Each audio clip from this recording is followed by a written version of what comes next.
start a new line, decide after thinking it through. Go on in front if you're in such a hurry, like heaven ain't waiting for you. I don't want to be the last man standing. On second thought, maybe I do. Ladies and gentlemen, welcome to Hero Movie Podcast, your greatest source for superhero movie and TV discussion in the multiverse. I'm your host, Adam Portress, and joining me today, he's got a good name for wallpaper. Sweet Sean Kovacs from the internet. It's called Code Blue. And Screw being the last man, he just wants to be the last monkey, Bruce Leslie. I'm a prickly pear, and you can call me the and sign. Yeah. Or you could just call him Bruce Leslie, as that's what we all do, because we don't want to get it mixed up with any of the other stuff. And we hope that you're not too mixed up, because this is a podcast that has been percolating out, I guess we could say, for quite some time in a weird roundabout way. Way too long. Yeah, this is a weird project that took forever to get made, and then when it was made, well, lucky us. I gotta say, after watching these 2 episodes, I know why behind the scenes they were having such a difficult time with this show. It's very easy to see. And we'll talk all about that, and of course the podcast that never was, and what kind of went down, because a lot of stuff went down in those long many times. But before we do all that, we do want to say a big thank you to the people that support us over at patreon.com/HMP. Those awesome people get pre-show, post-show, Dinger Zone. Doesn't matter what level that you support us at. And this, I told you last week, and sure as shooting, I'm a man of my word. I am back to talk about all of the top donators over at Patreon this week. Of course, coming in again at that icon level, we got Tim the Longhauler coming in at 45. Sir Slick Derrick the Night Bard at 40, and our good buddy Matt Schnapp at 40 as well. And, of course, the executive producer level, can't forget about those guys, Alex, Brian, Jessica, Maria, and Nate. Thank you, guys. And, of course, everyone that comes in at the most ever popular $5 level, you guys kind of are the backbone that keeps all of this stuff going. So, we all give a lot of money to all of these big, giant corporations all the time. Give it back to the little people every now and then. We all give $5 for a month. It's not too shabby. And you help keep this show around. And we really appreciate that, and all of you fine people. And, of course, in accordance with those Patreon memberships and everything, is the right to vote on a movie that we get to watch every month. Normally we do it towards the end of the month, but because we got Dune coming up on the horizon, get it? Dune, Horizon? All right. We've got... still the king, Portress. You're still the king, baby. We got a couple of things for you to vote on, so our Patreon vote will be starting as you're hearing this right now, and we'll run through, we'll call it Wednesday night, probably Thursday morning, and we'll tally all these up, and we'll watch the winner and talk about it on next week's show. Here are the movies. Most of these are available on Tubi, save for, I think, one. So we have Super Bob from on Tubi, and that's Roy Kent stars as Super Bob, I would imagine. Sean, is that the case? He's here. He's there. He's bloody everywhere. Roy Kent. Indeed. Roy Kent.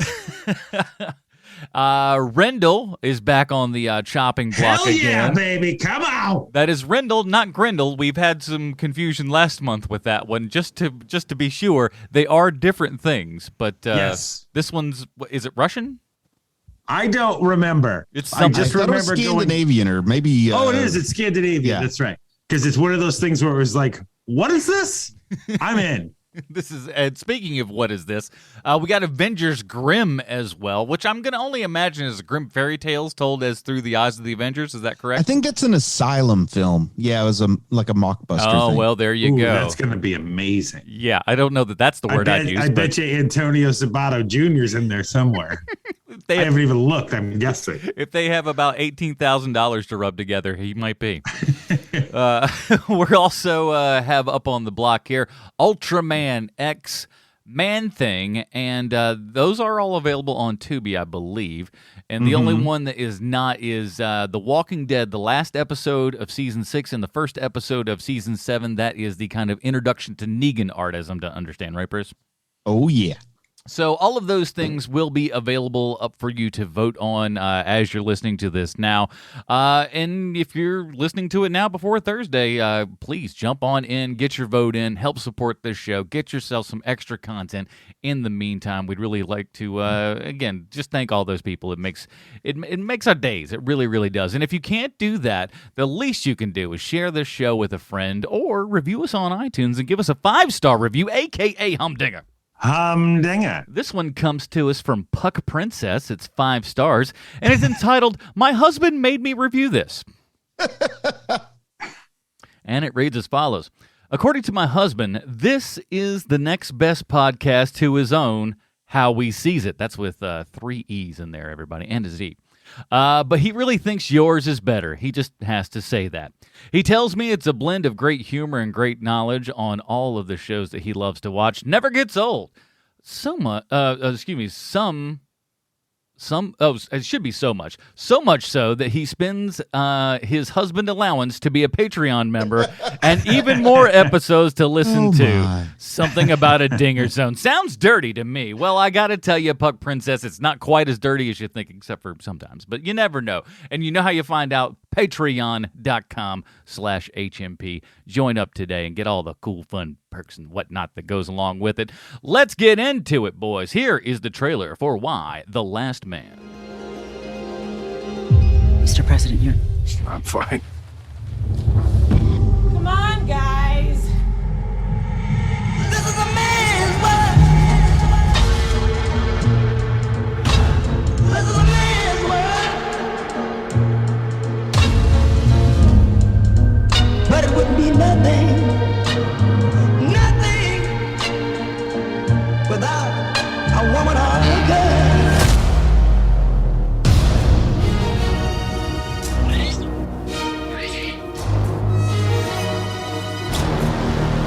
Madam President, power plants will start to shut down. Which city? All of them. Somewhere is the answer to how this all happened and how we fix it. Who are you? Yorick. You're reproductively interesting. Wow. Okay. People are gonna have to pick sides. They are hungry. Angry. Terrified.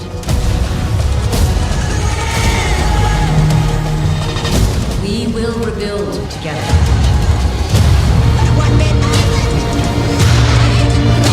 A woman or a girl.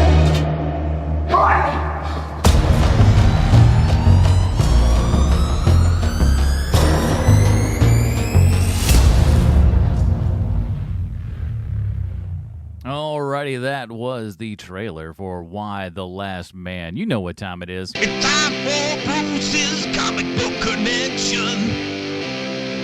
Bruce, what do we got?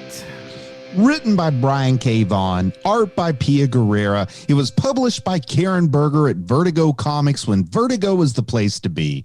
Y: The Last Man was one of Brian K Vaughn's 2 big hits, with of course the other being Image Comics' Saga.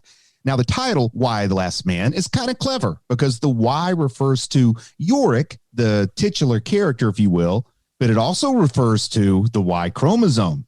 Because in this story, everything that has a Y chromosome dies, except for Yorick. And I think, is the monkey a guy too? Is ampersand male? Yeah, ampersand's a male. That's what I thought. So that's, maybe that's a hint as to what's behind all this. But anyway, so it's not just human guys or human Ys, if you prefer, but Ys of the entire animal kingdom to show you just how serious the threat to life is in this world. Now, the name Yorick, of course, comes from the famous Shakespearean play Hamlet and the famous but oft misquoted line, Yorick, alas, I knew him. But for some reason, people like to add well to the end of that, don't they? They want to have a buddy. But this this is a comic that is many, many people's favorite comic. And if you haven't read the comic, but you've seen the show, it's a more than singular kind of experience. There's a lot of value to be found in the comic that you may not be getting from Hulu. And with that, I'll say, Adam, Do you have a list? I do, because if that comic connection wasn't enough for you, let me say you guys on the first 2 episodes of this new FX series, because FX Hulu, by the way, series. So it's like it's FX, but it's only available on Hulu, which is an interesting way to go about business. But okay, here we go. This sucker's got everything. We got a post-apocalyptic world, a monkey. Apparently they can drop F-bombs on FX, I suppose. Magic camp, bad nails, phone etiquette, bomb making, bomb exploding, spray paint tagging, throat gashing, face bleeding, hair chopping, ambulance rocking, car chases, plane crashes, wild horses, rioting, hope beyond hope that all bad kid acting isn't dead. I'm so excited about that. Those kids were terrible. Semicolon controversies, magician integrity. Our lead actor will have you asking, what if Owen Wilson and Luke Wilson had a baby? An unsettling score, rats, rabid dogs, and Diane Lane is in this thing, for heaven's sake. This show has everything. Agreed. Sean, Diane Lane. Yeah, I mean, hey, come for the Diane Lane, stay for the little monkey. Sean, Why the Last Man I Know is one of your all-time books, yeah? It is. And, unlike Bruce with the wizard in Scotland, what's his name again? Alan Moore. Unlike Bruce's love for Alan Moore, I love Brian K. Vaughn. Bruce brought it up at the top of the show that, he's made Saga. He made Why the Last Man. He also created The Runaways, which is one of my secret treasure books, because that book was great. And the first season of that show is great. Anything after that, not so much. But the first season is pretty watchable and pretty fun to watch, actually. And we've reviewed it here on the show. I was about to say, if you go back to the archives, you can probably find all those episodes. But there's also the other thing that Brian K. Vaughn has wrote, which is The Great Machine, is the name of the TV show or movie that they're trying to produce now. And it's based on his series Ex Machina, which is another amazing, amazing book. However, Why the Last Man is in my opinion, his best story. I absolutely loved it. It was at a time I was reading that book at a time where I wasn't reading anything else. It was literally just that I was reading at one point. And it is a book basically about relationships, but the backdrop is the world is ending. And it's kind of great because Yorick isn't one of those guys who is your typical leading man. And so you have to have someone interesting if you're going to make a live version of the show. And we'll get into that later, because he's so complicated in the book. I don't want to get into it too much for people who want to keep watching this show, but let's be honest, this show is not going to have a huge fan base, I don't believe. Which is sad, because we expected such great things, just based on the source material. Right. And I think I've said to you guys in the past, Why the Last Man is my second favorite comic book of all time. Preacher being number 1, Why the Last Man being number 2. And so to have it be this, it speaks well of Diane Lane that every time she's on screen, you have to watch the show again. But every time she is not on screen, you don't have to. And, your two mains are basically Yorick, Agent 355. Is that right? I think so. And the president, his mom, and somewhat his sister. But three of those 4 castings are fairly not great to me in this show. And if you don't like the characters, why would you continue to watch the show? I'll tell you some casting. Oh, I'm sorry. I thought you were at a pause. I apologize. Well, I thought that I left us at a bad spot to keep talking. So I was going to say one more thing. Okay, go ahead. Which is that, Diane Lane is amazing on the show. Diane Lane is amazing in everything she does, even in Superman. Like she's just doing a great job, even though what she had to deal with was almost nothing. And she was still terrific in those movies. But the rest of the cast is kind of vanilla and kind of, why am I watching this? I mean, there's a reason why I was watching it, but if I didn't have to watch the second episode, I probably wouldn't have. Yeah, I think I'm with you on that. I was definitely not thrilled with the first one, but there is another actor in addition to Diane Lane that I really like, and I'm trying to look up her name so that I give it correctly. But it is the here it is. Her name is Jess Salguero is the actor's name. She plays Flores, like the chief of staff to Diane Lane's character, the president. I kind of like her. Ponytail girl? I mean, that's what I'm calling her because they didn't say the names very well in the show. Yeah, she does not have a ponytail. So you're thinking of the ex-presidents. I'm talking about the darker-skinned young woman who was in Letterkenny. I think I know who you mean. I know. Yeah, she was in Letterkenny, so she was a little recognizable to me, and I kind of like her too. But 2 episodes in, I don't even know how long she sticks around. Apparently, she was in Orphan Black, which I haven't watched, but that's like Bruce. I think you will love that show, Bruce. And she was in The Expanse. It's got its own following. I've read all the books, so I don't want to watch the show. And they needed to X-Files this show up a little bit and start saying people's names, Yes. And Adam, I'm wondering if you're talking about David Cross's wife, the redhead. Yes, that's who he's talking about. Yeah, I called her Ponytail because, again, we're not saying names a whole bunch, and I'm just like, I know that she sort of works for the president, kind of, and this sort of, like, it just wasn't. I think that's my biggest problem is that we just didn't set out with these characters a whole bunch, and that can be a show thing that I know that a lot of shows have tried, which is like, oh, we'll just kind of reveal the mystery to you as things go on and you find out more about who those characters are.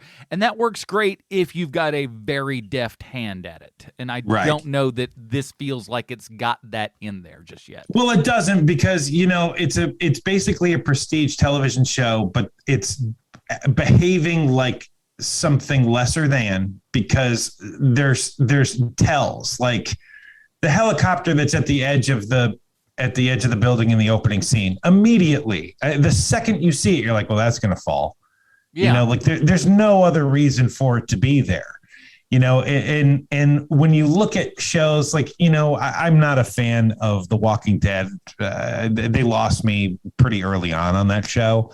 But when you see the tank on that show, there is, they're going to end up using it, but the way they use it is pretty spectacular, and it's smart, and it's a great nod. Whereas there's only one thing that bloody helicopter is going to do, and that's fall. And so they project it to you 8 times of just like, look at it. Here's a top shot. Here's a bottom shot. It's standing there, and we're going to put a monkey under it. And it's the first time in all of, existence as humans as we've known it, that an animal doesn't fear something, doesn't sense something's coming towards them and move. It is in their DNA, my dudes. Come on. It's pretty heavy-handed, and for a show that should be a lot smarter, that it's really dumb. Like, for instance, here's another example. So, you have a character like Yorick, and when the way that Pia Guerra drew his apartment is that it's messy. Like, yes, it's eclectic like it is on the show, but it's also really messy. And it's kind of a shorthand to let the audience know this guy's life is a mess. He's such a mess. His house is disgusting. Like, it's a very easy thing to do. They don't do that on this show because, God forbid, their very, very pretty set looks ugly. But, you're dealing with the end of days, and you're dealing with a very messy character. Write some shorthand for your audience, everybody. Like, it's such an easy layup. It takes no time. But I can guarantee you that someone high up was like, oh, there's no. He would not have a messy room. Oh, really? Have you actually read the source material at all? Because he is a train wreck of a human being when this book starts. They start out with a little bit of that just as far as personality and stuff goes, but they choose to tell us it more than show us it. Right. And that's another problem with this show is that it's not smart enough to know that. And so when I'm watching the show, within 15 minutes, I kind of like, I was going to give them a pass for the first episode because we know how difficult it was to get this thing off the ground. Yeah. And so I was going to give them a pass on the first episode. But the fact of the matter is the second episode is just as damn stupid as the first episode is. And it's a shame because they've got really excellent source material and they've got some really talented people on the show and they're not using them to their abilities. And it sucks. And I'm also going to complain a little bit that by the end of the second episode, they're still not really in the story yet. That was another as someone question. who's read the comics, I feel like they are still not in the story yet at the end of episode 2, which is just inexcusable unless you're WandaVision. Yeah, so that was my kind. Then it's fine. Are you going after me right now? No. No, I know. I'm not doing it. No, it's just a happy coincidence. Hey, there you go. Who knew? And I also went into it. I'm trying to think cautiously. Is that the right word? I mean, I went in very cautiously just because what a big deal it was in 2018 when it's like, we're going to start shooting in 6 weeks. Then like 3 weeks later, we've replaced everybody but Diane Lane. Right. Like I still don't have any idea what happened. And they, Imogene Poots left, the guy from American Animals left, and then they're suddenly replacing them all with people I hadn't heard of. And I don't know what happened. Timothy Hutton, I think, was supposed to be in this cast, but I do not know what happened there. But that also made me think, okay, something sketchy's going on to lose all your cast 3 weeks before you're supposed to start shooting. And let people know that like how long this show's been gestating. It was even before that because when we were doing the first season of Preachers when we first heard about this. Yeah. And we were like, dude, that's going to be our next project is going to be a Why the Last Man show. And then, cut to 6 years later? Yeah, 2018 is when it was supposed to really get started for principal photography. So 3 years later, but still. It's just and let me tell you something. FX took a bath on this show. They had to have. I mean, to not even think it was good enough for FXX. I mean, just because it looks like a lot of money has been spent not only to make it, but to, we know how long development was. Yeah. And then this is just dumping the show, right? I mean, this is like when Disney dumped that Hellstrom show. Like they knew we just want to get this out there and be done with it. Because that is what this is. There's no way there's a season 2 of an FX produced show that they don't show on FX. Well, it's even more than that, Bruce, because when you have actors like like Barry from American Animals, the kid from American Animals, and like your Timothy Huttons and people like that on a show, and Imogene Poots, those folks are pay or play. Yeah. So you literally paid all of those people for something that they never even worked on. I mean, that is a whole lot of money. That is the kind of business you want to be in. Somebody just pay you not to do the job that they paid you for. You're just like, hey, you're getting money no matter what. Oh, what a dream. I would love to know what the heck happened there. And I imagine there's like a kill fee. Like they're not paying them as much as had they worked, but they're still getting paid a kill fee. Get something.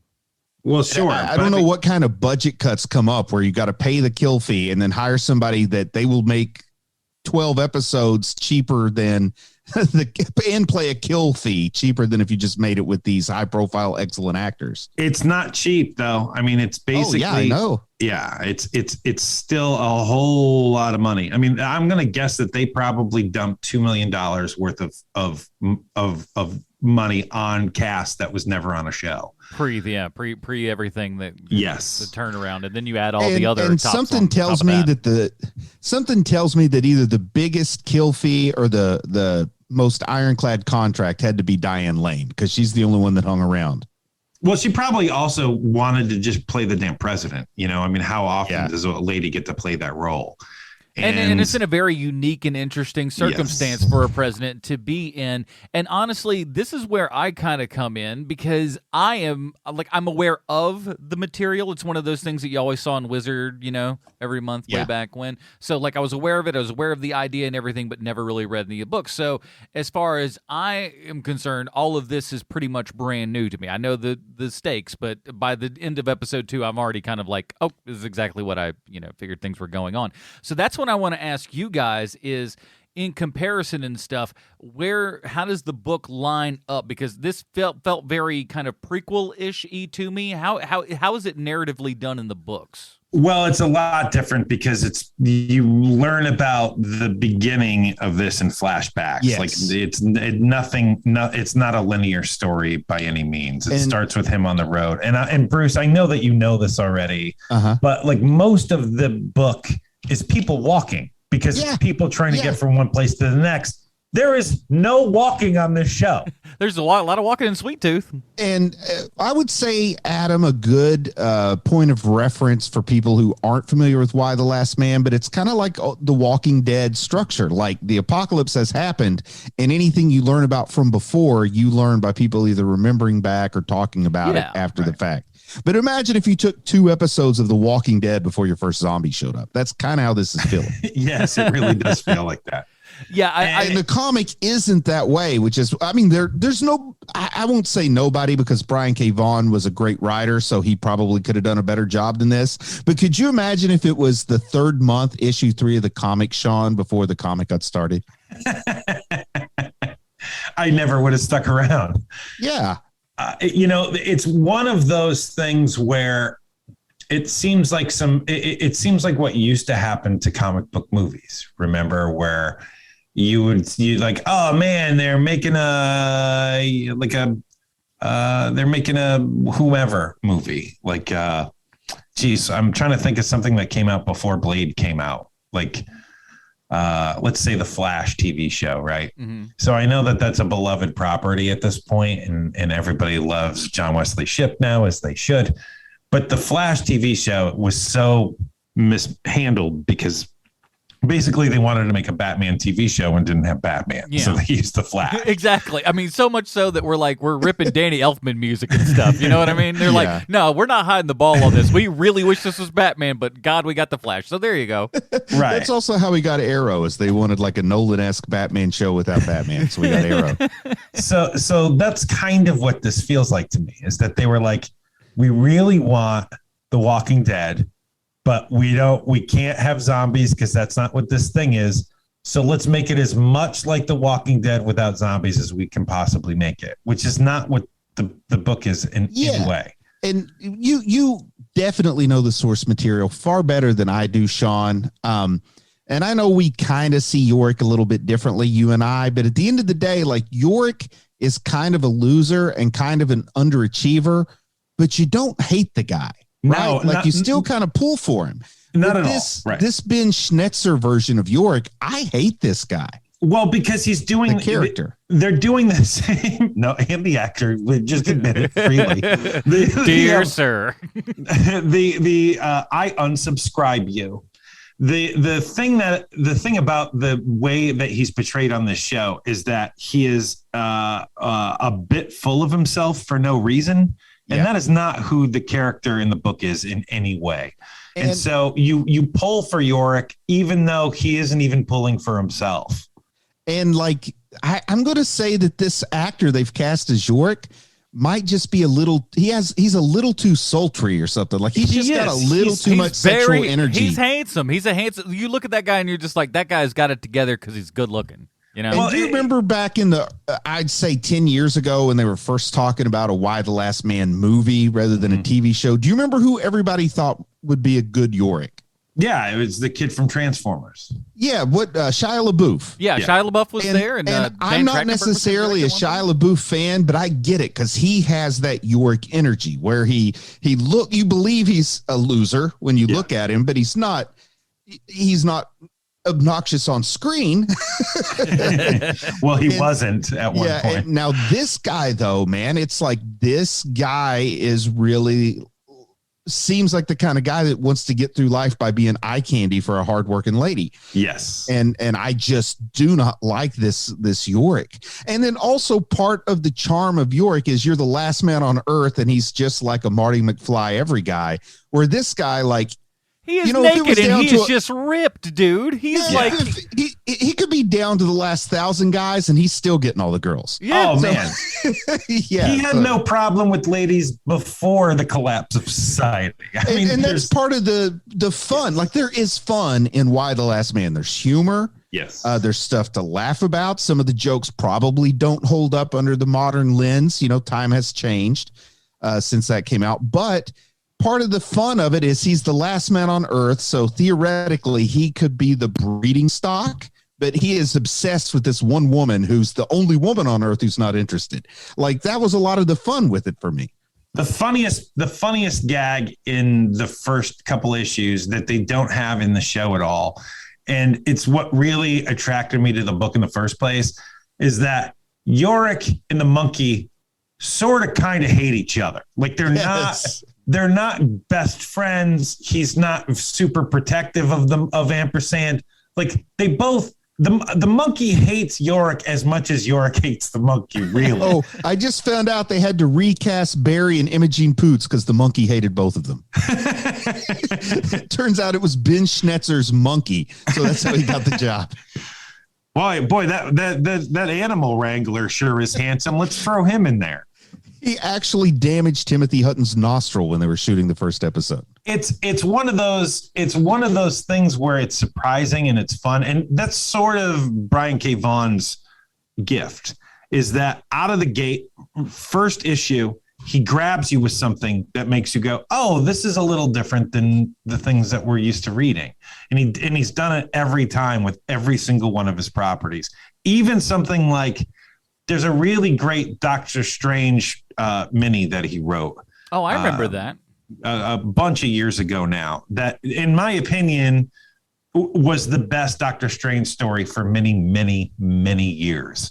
And it's because it's surprising. And that's what surprised me about Why the Last Man, is that you see this monkey, you think the monkey is going to be kind of like the duck on Friends or whatever. And it's and it's not. Like the two, they live together and they sort of kind of hate each other. And that, to me, it was such a grab. It so grabbed me. I was like, oh, this is something else, you know? And something, none of that is here. Something with Brian K Vaughn that I like in his writing is, like, I see the story and I feel like I kind of know where it's going, and the story does go there, but I'm like, oh, it took an alternate route though. Mm-hmm. Like it goes where it needs to go, and you kind of feel it going, but he finds a way to get there that I wouldn't have thought of. Does that make sense? Yeah. Like, it's not really a twist, but it's like, oh, so that's how you're going to get from point A to point B. I like that. Like, do you, man, I you know what? I don't really want to get into the book so much because we're going to spoil it. Like, there's a twist that happens in, like, around the third trade of the books where you're like, oh, that's why everything's been happening with this character. The monkey has been dead all along. No, I mean, it's really, like, it's so biting that it's like, oh, holy cow. Like, that now everything is lining up and making sense, because in the first couple of storylines, it's kind of like, why is this character behaving the way that he is? Like, he's always putting himself in danger. You find out why around the third trade of, like, the third story arc of these books. And it's like, it's such a twister. And they, not only is it revealed, but it gets fixed.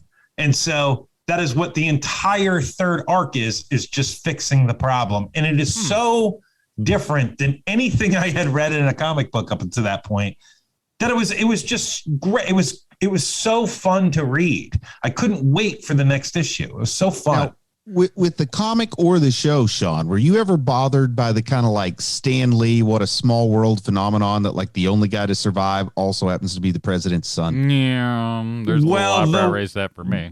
But the way that they describe it in the book is that she is like the 22nd person in line. She's like the Secretary of Agriculture, I think. Yes. It's like something like that. Yes. Yeah. And so that part is great. I feel like they could have played her down a little bit more at the beginning. Then that might have helped smooth that idea out for me. At least. And my memory sometimes is way off on this, but weren't they from, like, Ohio and not New York? Yes, they're not from proper New York. Although he does live there at the beginning of the series. Yeah, I'm just trying to like remember. Some of the details are fuzzy because the last time I read any Why the Last Man was the last time you and I talked about it on a podcast. Right. And It's been many years. it was so long ago that I believe I was married. You were, yes. That's how long ago it was. But it's part of the storyline that they're thrown to the four corners of the country. Yeah. Because they have to come together. It's not, oh, we're all in the same place. Okay, see you at the party. Bye. And I know you don't want to move the story too fast, but considering how long the source material is and how you can't count on a second season on anything in TV, I think by the second episode, he needed to be like where the women's Shakespeare troupe is. You know what I'm talking about? Oh, that's good. Yeah. I think that's about where it should have been by episode 2, and they're nowhere near that. Not even remotely. And like even in episode 2, you only start to vaguely get the idea that and maybe it's just one of those things there where you just don't state it and we're all just supposed to understand, much like the characters probably don't understand and don't talk about it at this point. But they never really address the just men dying at this point. I think they're still strangely like not figuring it out. Yeah, like it's weird. It seems like it should be pretty obvious at this point. Especially at some point we're in a couple of months. We haven't even gotten to the premise of the show yet. Yes. We're going into the third episode. We don't even have the premise ironed out yet. Yeah. And it's the kind of thing where I know exactly what's going on, but I wonder if somebody just checked it out because they don't know exactly what the last man is. I think in episode 2 that there's a character who's worried about testosterone because I'm assuming it's a trans male. Yeah, well, I'm assuming it's a trans male. But I really think they cast a cis male in that role. I'm not sure. Looked like it to me. Looked like a dude. Yeah, so I'm like, I could see somebody watching and not even understand that men are dying. And you know what? It might be a trans man that's in that role. I don't know, but I really wasn't sure. And I don't know either. Yeah, and it would be kind of weird in 2021 to cast a cis man as a trans man. But I just had to like things have happened. I had to like put the pieces together here at first because I'm just like, have they not got all the dudes yet? I'm like, but they seem to got everybody. But it's like it was not addressed as well as it could have been. And I don't know if I'm right or wrong about this one, Sean, but I don't think they really addressed trans men and trans women much in the comic. No, they totally do. It's a big storyline, like in the middle of the story. And I'll be honest with you, when those storylines came out, I mean, it was a pretty taboo subject. It wasn't something where like it was I don't know how to say this without offending someone. I'm not trying to, but I'm just going to say the words, which has been normalized. You know, like it hadn't been normalized at the point of those stories had come out. And it really was sort of, it was another surprise twist from Brian K Vaughn, where it was like, oh, geez, I hadn't even thought of that. But of course there's going to be transgender people in the world, and those people are going to be, ridiculed in this world. Well, I'm going to go ahead and say I think your word choice was excellent there, Sean. I think you worded that wonderfully. Yes. If we can, because I mean we're dumping all over this thing. What did you like about it besides Diane Lane? Is there anything? I kind of liked with the Agent 355 or whatever her name is. Mm-hmm. I liked in the beginning, this is something that I think is added. I don't know that it's in the source material when she's like acting like she's building a bomb, but she actually blows up the white supremacists. Yes. Like that, I thought was a nice little turn, a nice little touch. I thought it gave me a little more appreciation for that character. I like that character's introduction in the show, probably better than in the comics. It is. It's a far better intro to 355. Well, and in fact, it took me a moment to even catch on what was going on there because it was such a good introduction to it. I didn't immediately realize, oh, this is that character. To give you an example, Adam, of how much deeper the source material is. When you first meet 355, she explains to someone, not directly to the reader, but to another character, that she's part of the Culper ring, and the Culper ring is this ring that was, and I've since looked this up, Bruce, since we had the conversation about the show. Yes. That Washington's ring, that George Washington literally made a secret police called the Culper ring that was, like 5 or 6 people that basically worked like spies. And so where Brian K Vaughn did his research on this, I'm not entirely sure, but he had it. Like this was a real thing. And I didn't know that. And the only thing that he did was, he fictionalized it where they kept going, where there's a ring of people that work just for the president. And I'm going to go ahead and correct something I had speculated on earlier, but Elliot Fletcher is a trans male that plays the trans male. So good. I just thought it would be odd. I thought it'd be odd in 2021 to not cast that appropriately. You know what I mean? Yeah. But I did not know for sure if it was cast appropriately. It also makes sense though that somebody who has so successfully transitioned is also on television. Like it kind of makes sense. It's like you do put the most beautiful people on TV. So yes, it makes sense. He's worked quite a bit. Looks like he was on Shameless. Looks like he was on The Foster. He was on an MTV show called Faking It. So yeah, he's worked quite a bit. What about you? What I was going to say, what about you, Adam? What's something that you think was successful? I liked the kind of the pivotal scene when everybody goes out, kind of starts. We see it start with the president and everything. We've gotten a couple of hints that things are starting to happen just before all of it, but once everybody's kind of gone out and they go into these great like wide angle camera lenses that are like right up in people's faces with the bouquet in the background and everything to really kind of give that sense of panic and everything, and in kind of a post-apocalyptic rapture-esque kind of idea where like half the people are gone and they're all specifically male in this reason. I don't know. I thought it worked really well for what they were trying to accomplish here. And like it, while I think that there are finer points that certainly could have been ironed out to make it, better in various, ways, I liked it. I thought it brought the right kind of dread and like what's going on to all of this that I felt very realistic. And I think it looks good. I think it's well lit and well shot. Yeah, it does. The people who worked on the show, and having done the Stallone Connection this week, I can tell you that it is 99% ladies who are in charge of the show. Yeah, that's something I was looking at when the all the credits come through and everything, and that's certainly something. And but at the same time too, also knowing a little bit about kind of the story of the show, I was also like, there's a lot of other dude actors in this. I'm like, oh, okay, so I guess we're gonna go a little bit in the backwards and forwards for everything here. But it feels like at this point, they'll probably still be going mostly narratively forward in this. They have to. Hope. Yeah. Good Lord, they have to. They cannot keep. I mean, it's only 6 episodes. I don't see any way we get a season 2. No. And at the end of episode 2, the story hasn't started. They've only got 4 episodes left. They got to move forward, hold on. or else they just are spiking the football on the 2-yard line when they're down by 5 points and they're not even going to try. It's the arrow. Keep going back to the raft. Oh Lord, we're back at the raft again. There's only 6 episodes for the entire season. That's what I'm seeing listed is 6 episodes. Huh, man. Boy, that feels like a they're like, we've got to spend this money somehow, otherwise we're going to get in trouble. I don't know. Turns out Imogene Poots wanted at least 12 episodes. That's why she left. I thought I was going to be working double.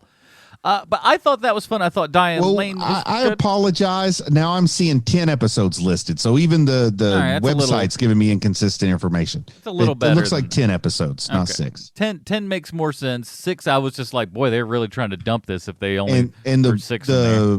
The writing credit for the first 2 episodes is the same person who the last episode has the writing credit for. So I'm going to say like Eliza Clark's probably the main writer here. Yeah.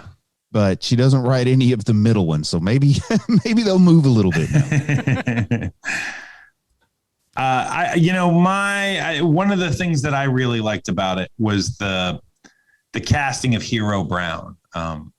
Yorick's sister, because what a great idea to hire Juno's best friend. And because it's one of those things where I'm watching the first episode and I'm just like, who is this person? I know this person. Who is this? And finally I had to look it up. And, how old is the movie Juno at this point? It's almost 10 years old, probably. It's 14 years old, 2007. 14? Really? There you go. Wow. Oh, yeah, we're old. And so yesterday. I know. And so to see her in this role, it's kind of a coup because you know her, you just don't know where you know her from, and she's pretty good. She's Judge Anderson in Dredd. So we've covered her before. Yeah, we sure have. I wonder if we knew it was her then. Probably not. Probably not. I think she had like a blonde wig or something for that one, didn't she? Well, she couldn't possibly be Juno's best friend. She's blonde. I work and this is in the future. Yeah. There were no weird motorbikes in the future. I don't buy this crap. Not for 1 second. Send it back, please.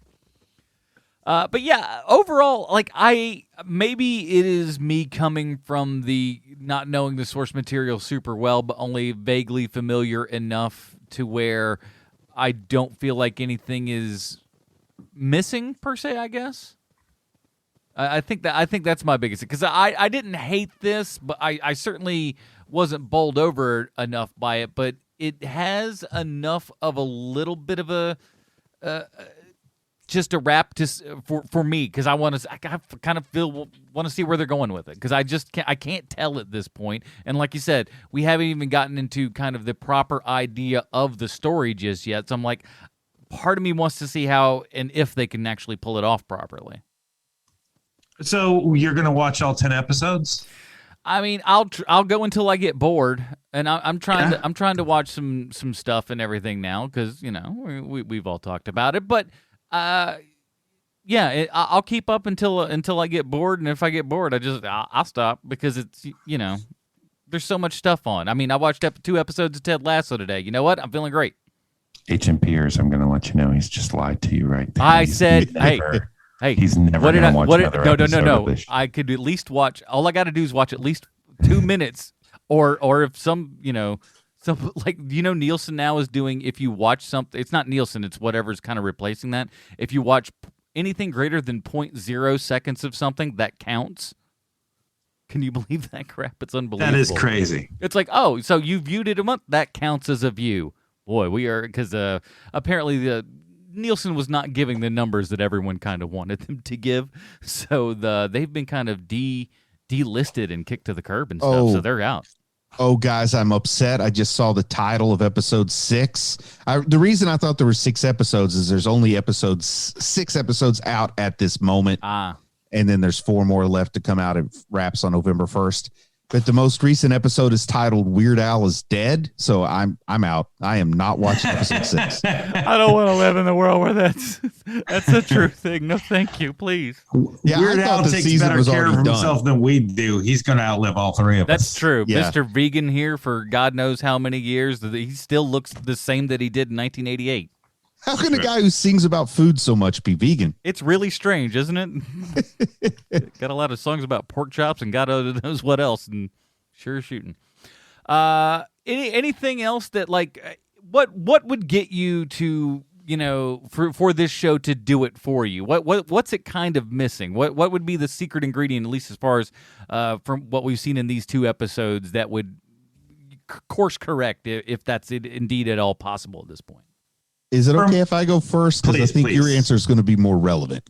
Okay. But for me, I would say just a little something to make the lead seem empathetic, just some reason for me to pull for Yorick, and then also a little bit of humor. I think that, like I said, when they meet the women's Shakespeare group, Brian K Vaughn put some humor in there, and I think we could use a little humor here.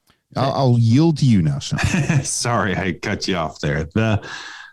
For me, there's 2 major things. One is that you've got to surprise me.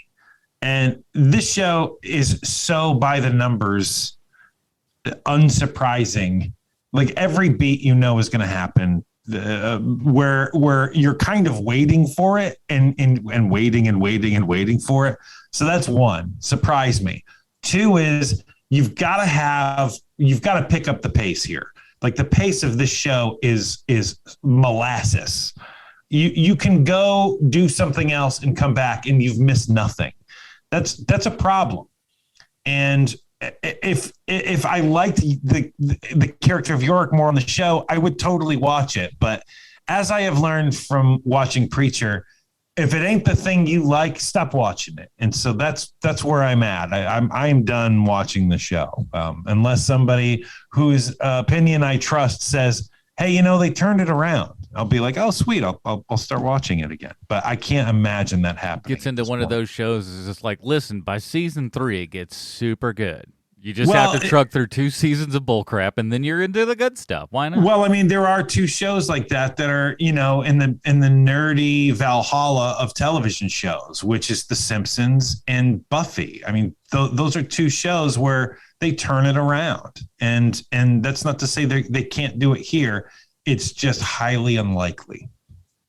One little note that I had about this show that I kind of was really astounded by is I've worked in a standard size ambulance, and if this ambulance that like when the 2 characters had their little fight and she accidentally kills him, which I thought was like a really kind of like, oh, this is cool. She killed him off, and then all the males died, so she can kind of fall under the radar with that. So I feel like that might be an interesting place for that character to end up going, just carrying the guilt of all of that sort of stuff. But having worked in an ambulance, if this is a set, it is the best ambulance interior I have ever seen. I have been in this ambulance, and this is but I think it's real. I think it's real, and if it is real, he is super short because man, oh man, you cannot stand up fully in that thing if you're like over 5'4". It's okay, unreal. so you just buried the most interesting part of that story, Adam. Yes, I did. Why were you working in an ambulance? So when I taught high school broadcast journalism, one of my jobs was to take the students and do a multicam live-to-tape recording of sporting events and political events and all that kind of thing. So we'd have 3 or 4 cameras out. We'd put a student on each one of those, and I would direct from the inside of this converted ambulance. At first, we had an RV which looked like Sanford and Son-esque. And that eventually broke down when we learned that the gas doesn't work anymore. And it just, you could just be driving all of a sudden. And I did one night. I was just driving and then, boop, nothing. Stranded on the side of the road in the middle of Podunk, South Carolina. Scary.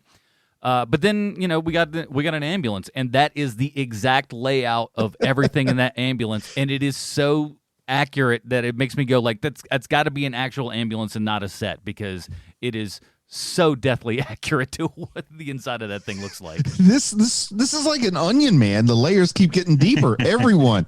Adam was a high school teacher. Yeah, for about a year.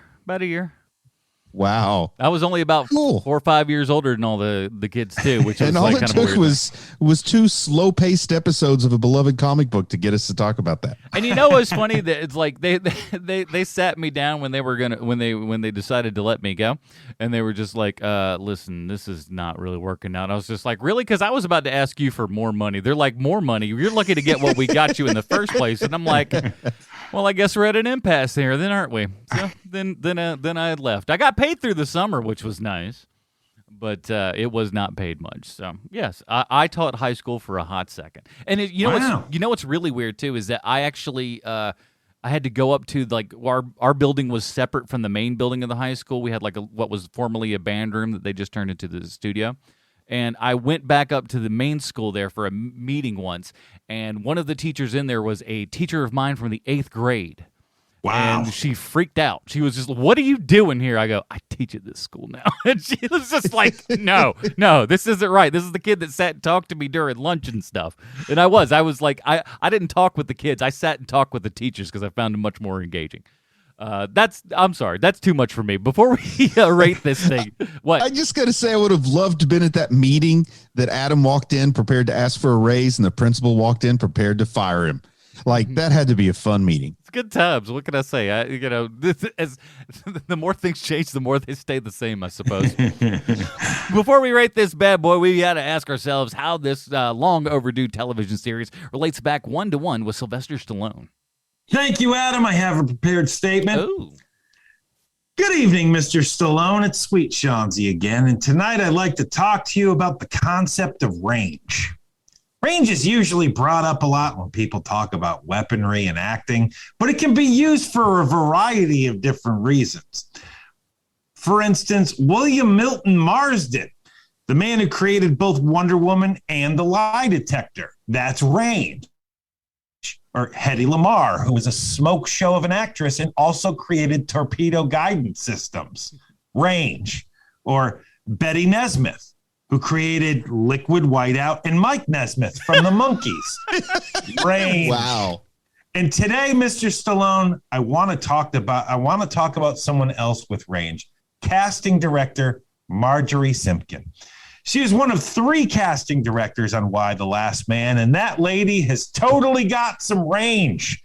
For We're Up to Nerds, every bit of IP would be cast with Nathan Fillion and Carl Urban. Oh, you're making a new Lethal Weapon? What about Nathan Fillion and Carl Urban? What's that you say? You're making a new Abbott and Costello movie? Nathan Fillion and Carl Urban. A new Designing Women, Fillion and Urban.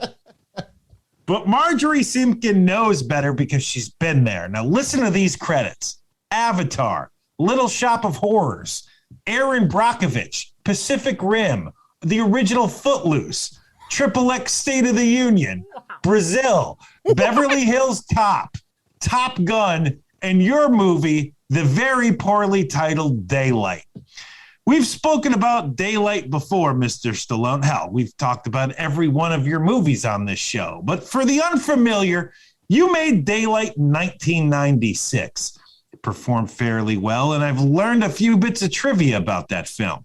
The director of Daylight, Rob Cohen, wanted Nicolas Cage to play the main role instead of you, but producers thought Nick Cage was too much of a character actor. You said that you were getting too old for action movies and that Daylight would be your last. Well, that was in 1996. And you have a superhero movie coming out next year called Samaritan. I don't know if you remember, but before taking the role of Daylight, you were set to star in a movie called High Roller, which was described as Die Hard in a casino. You were supposed to play an ex-hitman who had to save a casino owner's daughter. The script sold for $1 million, and Savoy Pictures, who bought the script, refused to give you the $20 million you were asking for, so you agreed to star in Daylight instead. Savoy Pictures went bankrupt less than a year later, probably because they did things like buy scripts like Die Hard in a Casino for $1 million. I saw the movie Daylight when it came out, and I remember it being one of those movies where the character got fired from his job because he cared too much. And Sly, I don't know casting director Marjorie Simpkin. I don't know how much she cares about the work, but she does come in and get the job done when it's needed. Hiring Juno's best friend to play Yorick's sister in Why the Last Man is pretty brilliant casting. And there it is, Mr. Stallone. This week's Stallone connection is Marjorie Simpkin. I'll do better next week. Hope to hear from you soon. Your pal, Sweet Chauncey from the internet. Man, Marjorie killing it with that IMDb. Holy moly. I like it, man. Anybody that can just do that kind of wild and crazy stuff on one side and the other and just can keep doing it for what sounds like, 30 years plus. Yeah, point. At least, man. I mean, she's been doing it since the 80s. Good for her. All right, let's get down to it. Here at Hero Movie Podcast, we have our own Robin rating system. If you'd like to check that out, head on down to our subreddit, reddit.com/r/Hero Movie Podcast, right there at the top of the screen. Bruce, where do the first 2 episodes of Why the Last Man on Hulu/FX or FX Hulu? I don't know who gets the top billing in that one. Where's that fall in the Robin rating system for you? It's not great. If they don't want to do a direct comic book adaptation, I can understand that. Maybe it is a little dated. Maybe the creators want to take it their own way. But, they made a great Watchmen show that really went its own way from the comic books. And if they were going to try to aim for something apocalyptic, I think it should be a little less Walking Dead and a little more Leftovers. But once again, you still need Damon Lindelof for either one of those options. And there clearly is not a Damon Lindelof on this show. So sadly, it's just in the doldrums. It's like it's out in that part of the ocean where there's no wind to carry the sails. And it's just kind of Stephanie Browning around. It's shot too well for me to consider it a Jason Todd. There are little peaks in the acting. I like that one interesting part in the introduction to Agent 355, but still it's kind of like a Stephanie Brown. By this time next week, I won't quite remember what happened in these first 2 episodes. Sean, what do you got? This is Jason Todd for me. I hate it. I hate this. I hate what they've done to my beloved property. Look what they've done to my boy. My boy. This show is a stone cold bummer. I wish it were never made. I wish that I would like to have that thing that we used to have as nerds, which was wouldn't it be great if they made this thing instead of crap, they made this thing. Yeah. and that's what this is for me. It's a Jason Todd all the way. I'm right here in the middle. I'm going to do Damian Wayne just because, again, I'm not super familiar with the material enough that it really kind of, spoils or degrades anything for me. I think it makes it a little bit fresher. I wasn't super crazy about how long they've kind of taken, or at least the route that they've taken to get to the point where they've at within these 2 episodes. But I think I understand at least where their logic is at. I'll watch an episode or 2 more. If it starts to catch, I'll catch. If not, then we'll just kind of write it off. But yeah, for middle of the road for me at this point. But I think that only comes due to my lack of knowledge. And I think if somebody doesn't really have any of that backstory, perhaps they might like it a little bit more. And of course, with us actually telling you what the basic plot of the actual story is that the television show doesn't do a super good job on, maybe they'll enjoy it more that way. I don't know. That will do it for this episode of Here Movie Podcast. We'll talk about what we're doing in just a moment next week. But in the meantime, Bruce, where can we find more of your work on the internet? Hey, go check out my YouTube channel, youtube.com/C/Bruce Leslie. Hopefully, I'm going to have to scramble. I'm going to be working late tonight, but hopefully I'm going to have a video up about the first all-new episode of Demon Slayer that was released today, the first since the Mugen Train movie. Ooh. It's a prequel of Rengoku getting to the train station, and hopefully I'll have that up sometime before the end of business on Monday. That's interesting. So we've because I never really got. I watched like the first 2 episodes of the actual anime, and of course I watched the movie itself. So we've never seen his kind of backstory or anything previous to that. Yeah, they took the movie and they've divided it up into episodes with some new art added. And the first episode in the Mugen Train arc is going to be entirely new. It's going to be how Rengoku got to the train station, because if you recall, Adam, we just followed Inosuke, Zenitsu, and Tanjiro getting onto the train and being chased. Yeah, my favorite part of that and is Rengoku was there going, tasty. Yeah, tasty. I was going to say that English translation where he's just going, tasty, and not blinking. It's fantastic. Yeah. Sean, what else?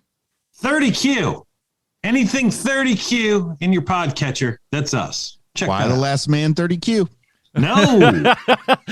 No, thankfully. Man, can you imagine me just complaining we dodged for a 10 bullet on that. episodes? My God. Oh man. We had the name of the podcast and everything, anybody. Why the Last Pod? We had like the Facebook group was made up. It was all, we were ready to go years and years ago. And perhaps we've dodged a bullet on all that. And so yeah, do all that good stuff, and we'll see you back here next week when we'll be talking about our Patreon Select 4. Sweet Sean's the Kovacs from the internet. Bruce Leslie, I'm Adam Portress. Stay super, everybody. Bye, Marty and Evie.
Chop 'em all to